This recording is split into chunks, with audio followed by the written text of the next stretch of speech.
This film is just a little insight into the perception of lead required for good to high birds. We have only included shot birds where shot string is visible. Stay tuned for further enlightening footage. Please subscribe and comment to Dave Carrie Shooting. This will help us gain a better understanding of what you, the viewer, wants to see. Today we're going to do a bit of slow-mo with the camera just to try and show people the lead on some of these birds. And not every bird is suitable for the slow-mo. It's got to be right in the sky. So it's got to be the right picture so people can see the actual shot. I think the sky is actually perfect for it today. You should be able to see the shot cloud going to the bird. This first bird is more or less straight on, 35 yard to 40 yard. What I noticed was a flicker of the wings. That tells me he's still trying to gather pace. As you can see, he has just set his wings when I take the shot. About 4 foot of lead is required. Second bird is behind and beyond the next gun, so 50 to 65 yards away. I can see he's just set his wings again, but not quite turned downwards. So 6 to 8 foot of lead on this one. More or less straight lined him, and it was a good kill. If you noticed, I fired quite quickly on a 70 to 75 yard bird straight after and missed it way behind. My position wasn't right because I turned for my own birds, then noticed this one and decided to have a hurried pop at it.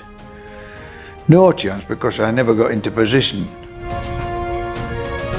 Onto this third bird, more or less the same lead as the first one.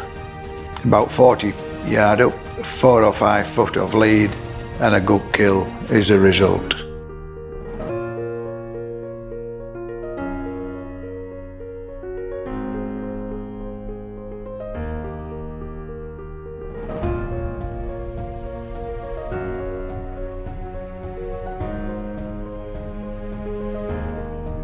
I'm well bloody clothed up today. Got my thermals on the lot, but it is pretty cold and it's biting that bit of wind now. But all these days make good pheasant days. They seem to fly a lot better, especially this time of year. They've been shot at a few times now and they know how to escape. They're not the easiest of birds this time of year, but we'll see what we've got to come. This second driver. I missed the first bird out actually, rushing it. Then I get caught out in a flush. I pulled onto a bird that was about 30 yards up and killed it. Sometimes this can happen as you rush to get the gun back into the flush and without thinking pull onto the first bird in the line of fire. Anyway, I quickly pulled onto something more suitable with the second battle and had a good kill, giving the second bird about 6 foot of lead. The third bird is much further away, above the tree line, still flapping to gain speed. I caught him just right, about 10 or 12 foot of lead. If he had set his wings, I would have stuck another 3 or 4 foot of lead on him. But if you watch carefully as well, I quickly get onto a partridge, requiring the same amount of lead. People keep saying that you don't need as much lead on a partridge, but boils down to one thing: you've got to learn that speed, and that partridge was moving. After that good partridge, I get a pheasant about 55-60 yards away. Overled it with the first shot, and you can tell this by the way the bird braked, then turned slightly. I carefully measure him again as a crosser and give the required amount of lead, about 8 to 10 foot. A few minutes later, I get sight of a nice 40 yarder to my right. But behind him and in front is a monster. I decide to save 2 shots for him and let the 40 yarder go. I notice he has only just set his wings. He will not be on a downward trajectory yet. He needs plenty of lead though, and I give him about 12 to 15 foot. I catch him good with the first battle, and it's a very good kill. After this monster, I finish off with a good long partridge that needed 12 to 15 foot. It definitely needed this because of the speed it was going.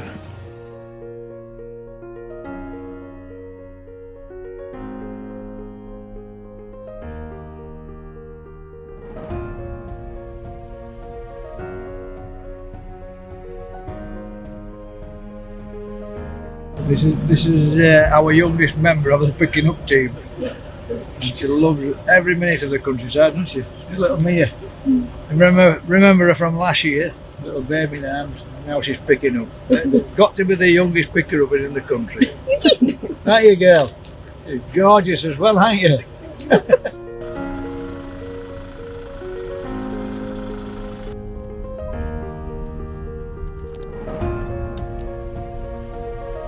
Third drive, ain't got a clue what they call it, but we're in the middle of a wood. Get a few pigeon here. I'll have a shot at a few anyway. Bit of snap shooting here by the look of it, but we're going to try and get the slow-mo on them. It's very, very short sky that I've got here. We'll let him move forward a little bit. See if we can get a shot at the back, but I don't think we can. So they'll have to be shot as soon as we see these.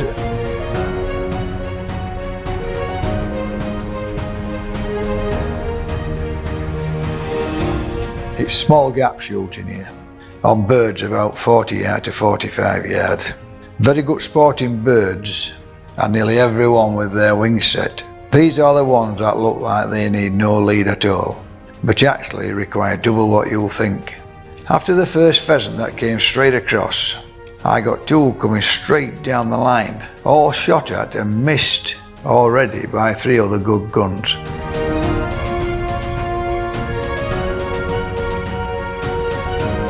I missed one with the first barrel behind, about 35 to 40 yard up.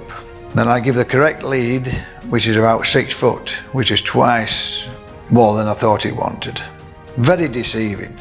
Everything looking like they didn't need any lead at all. But these are the ones that catch people out.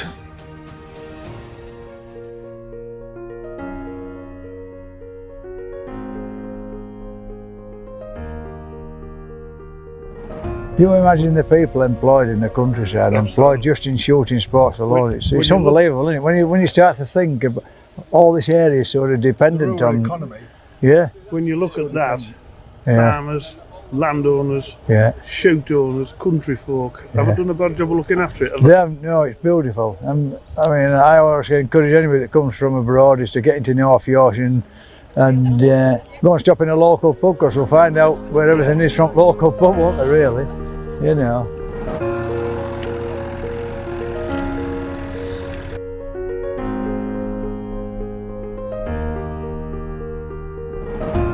Followed the owner of the shoot, Kev Joblin, he's fetched it up here.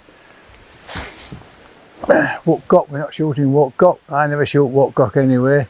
That's not to say that nobody else can shoot them, it's just a preference of mine. We're going to see if we can get 1 or 2 here first before we move back down to our pegs. The first 2 that came over, I got a great left and right. As you can see, the lead is about 10 to 12 foot, but I'm forced to shoot a little earlier as I have my back up to a tree-lined cliff, and if it took them any later I would have been in an awkward position, so I decided that I've got to take these birds on, which proved successful. Straight after that I'd taken a long crosser that at first shot I go over the top and I've underled it. Then managed to correct the lead and give it about 10 to 12 foot on the second barrel. Also dropping the barrel a little bit and more in line with the bird, which leads to a successful kill.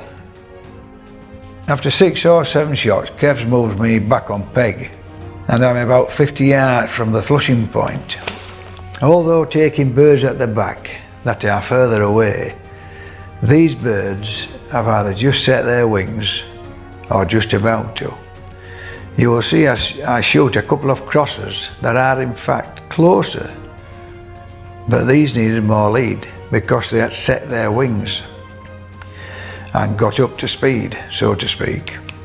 If you look at the others at the back, I'm just touching on the bird and gently moving in front 3 to 4 foot.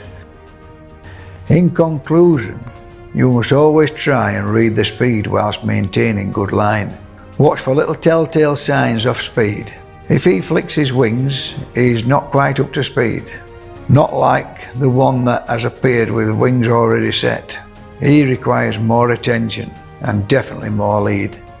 Whilst most of the birds shot on this film were fantastic birds, I did shoot a few 35 to 45 yarders to help the audience see the shot string better and to give you a clearer viewpoint of gun to bird. There are many variations of shots, and later on in one of our films we will have the typical Welsh mountain pheasant screaming downhill at 70 to 80 yards up. This is some of the most difficult shooting you will come across. But here at Dave Carrie Shooting, we will try to show you how it's done. So stay tuned till next time.